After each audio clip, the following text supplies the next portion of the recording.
तर उपमुख्यमंत्री देवेंद्र फडणवीस यांची प्रतिक्रिया आपण पाहत होतात। 22 जानेवारीला अयोध्येमध्ये रामलल्लाची प्राणप्रतिष्ठापना होणार आहे आणि मला विश्वास आहे की त्यांची स्थापना एका नवीन अध्यायाची सुरुवात असेल। एक आत्मनिर्भर आत्माभिमानी अशा करता स्वाभिमानी भारत हा आपल्याला त्या दिवसापासून निश्चितपणे पाहायला मिळेल आणि म्हणून आम्ही सगळे देखील अतिशय उत्कंठेने त्या दिवसाची वाट पाहतो। सर आपण म्हणाल की गुलामगिरीतून भारत पुन्हा एकदा मुक्त होणार आहे। मुद्दे घेऊन एक भाजपचा बडा नेता माझ्याजवळ आलेला होता। 3 वर्षापूर्वी उद्धव ठाकरेंचं सरकार पडलं असतं, मी नकार दिला म्हणून माझ्या घरी दुसऱ्या दिवशी सीबीआयची रेड पडली। इतक्या उशिरा का सांगतायत ते? योग्य वेळी सांगायला पाहिजे होतं ना। मला असं वाटतं की राजकारणामध्ये अशा स्टेटमेंटला काही फार अर्थ नसतो, त्याच्यावर फार रिॲक्शन द्यायची नसते।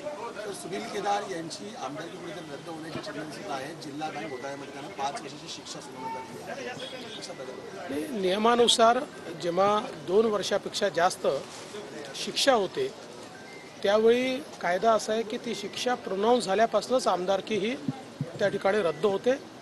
जर त्या ठिकाणी कन्व्हिक्शनला स्टे मिळाला तर ती आमदारकी वाचते, अन्यथा ती आमदारकी जाते। त्यामुळे त्याच्यामध्ये काही वेगळं होण्याचं कारण नाही आहे।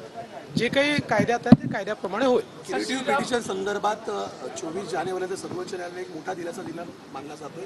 मात्र दुसरीकडे 20 जानेवारीपासून जरांगे पाटील मुंबईत उपोषणाचा इशारा देत आहेत। त्या दोघांची सांगड कशी घालू शकते? मला असं वाटतं की सरकार अतिशय सकारात्मकतेनं काम करते आहे। विशेषतः माननीय मुख्यमंत्री महोदय हे स्वतः या संपूर्ण प्रकरणामध्ये लक्ष घालून आहेत आणि आज राज्य मागासवर्ग आयोगाने अतिशय वेगाने काम चालू केलेलं आहे। शिंदे समितीचा दुसरा अहवाल आला आहे, तिसरा अहवाल देखील अपेक्षित आहे की ज्याच्यामध्ये मोठ्या प्रमाणात निजामकालीन एंट्रीज या हैदराबादवरनं त्या ठिकाणी आम्ही प्राप्त करून घेतो आहोत। त्यामुळे मला असं वाटतं की राज्य सरकारची सकारात्मकता बघता अशा प्रकारचा निर्णय हा त्यांनी घेऊ नये आणि तशा प्रकारे निश्चितपणे राज्य सरकार योग्य काम करत आहे हे लक्षात आल्यानंतर कदाचित तसा निर्णय तो घेणार नाहीत। आम्ही पूर्ण शक्तीने या ठिकाणी हे सगळं कार्य करतो आहोत। कुठेही ओबीसी समाजाला त्रास होणार नाही, ओबीसी समाजावर अन्याय होणार नाही याची संपूर्ण काळजी घेत मराठा समाजाच्या आरक्षणावर अत्यंत सकारात्मक कारवाई ही राज्य सरकारच्या वतीनं चालली है।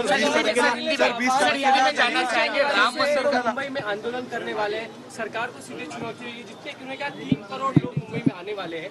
ऐसे में कानून व्यवस्था का भी सवाल खड़ा होता है। क्या आह्वान करेंगे उनको, क्या वो रोकने का आह्वान करेंगे? देखिए, राज्य सरकार इस मामले में बहुत सकारात्मकता से काम कर रही है।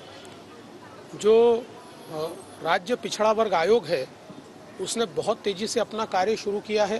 एक बहुत एक्सटेंसिव सर्वे उसके माध्यम से हो रहा है। जो शिंदे कमेटी है उस कमेटी ने भी 2 रिपोर्ट दिए और तीसरा रिपोर्ट हैदराबाद से सारे निज़ामकालीन डॉक्यूमेंट्स दस्तावेज प्राप्त करके वो देने वाले हैं। तो मुझे लगता है कि इसकी डेडलाइन भी माननीय मुख्यमंत्री जी ने सेट कर दी है और फरवरी में हम लोग इसमें स्पेशल सेशन में ये आरक्षण का मसला सुलझाने वाले हैं, ये भी उन्होंने बहुत स्पष्ट रूप से कहा है। तो अभी एक डेडलाइन के हिसाब से ये सारा कार्य चल रहा है, इसलिए मुझे लगता है कि निश्चित रूप से हमारे कार्य को देखते हुए इस प्रकार का कोई उपोषण या इस प्रकार से इतने लोगों को यहाँ लाना ये नहीं होगा। हम लोग ये प्रयास करेंगे कि ये सारी जानकारी भी उन तक पहुँचे कि कितने तेजी के साथ राज्य सरकार कार्य कर रही है। सर 20 तारखेला सर त्यांचा प्रश्न होता, सिंधुदुर्ग किल्ल्यावरती त्यांचं मंदिर आहे, त्याची देखभालसाठी महिन्याला 500 रुपये दिले जातात। मुख्यमंत्र्यांनी 25,000 देण्याचे आदेश दिले होते, अधिकारी पालन करत नाही, अशा अधिकाऱ्यांवर काय कारवाई केली जाईल? मुख्यमंत्र्यांचे आदेश जर कुठले अधिकारी पालन करत नसतील तर त्यांच्यावर कडक कारवाई केली जाईल। सर 20 तारखेला जरांगे यांचं आंदोलन आहे, 22 तारखेला अयोध्येमध्ये राम मंदिराचं आहे। तर कशा प्रकारची सांगड घातली जाईल, कारण की ते आंदोलन होणार नाही यासाठी सरकार काही प्रयत्न करणार? सरकारचा हा नेहमीच प्रयत्न असतो की चर्चेतनं आणि सकारात्मक निर्णयातनं मार्ग निघाले पाहिजे। सर एक सवाल ये कि हम देख रहे हैं कि जिस तरीके से आरोप प्रत्यारोप होत आहेत. संजय राऊत यांनी एक फोटो दाखवलाय ज्यामध्ये सुधाकर बडगुजर, तुम्ही आणि व्यंकटेश मोरे हे भाजपचे पदाधिकारी एकत्र दिसत आहेत आणि भाजपच्या या पदाधिकाऱ्यांनीच ही पार्टी आयोजित केलेली होती असा आरोप संजय राऊत यांनी केला. संजय राऊत रोज वेगवेगळे आरोप लावतात, त्यामुळे त्यांच्या आरोपाला मी उत्तर देणं एवढी माझा स्तर खाली गेलेला नाही अजून. तुम्ही आमच्या एखाद्या प्रवक्त्याला विचारा. सर इंडिया अलायंस जिस तरीके से साथ में आके प्रधानमंत्री के खिलाफ करने की कोशिश कर रहा है, वही हम देखते हैं कि एक और जहाँ पे राहुल गांधी है गौतम अडानी के खिलाफ खड़े होते हैं, उद्धव ठाकरे खड़े होते हैं, वहीं शरद पवार जो है 25 करोड़ का उनको फायदा मिलता है. उनके टेक्निकल इंस्टीट्यूट के लिए गौतम अडानी मदद करते हैं, वहाँ उनकी तारीफ भी करते हैं. क्या चल रहा है इंडिया अलायंस में सर? देखिए, मैं इसके ऊपर कुछ नहीं कहूँगा. मैं इतना ही कहना चाहता हूँ कि ये जिस प्रकार की राजनीति इंडिया अलायंस कर रहा है, ये दोगली राजनीति है.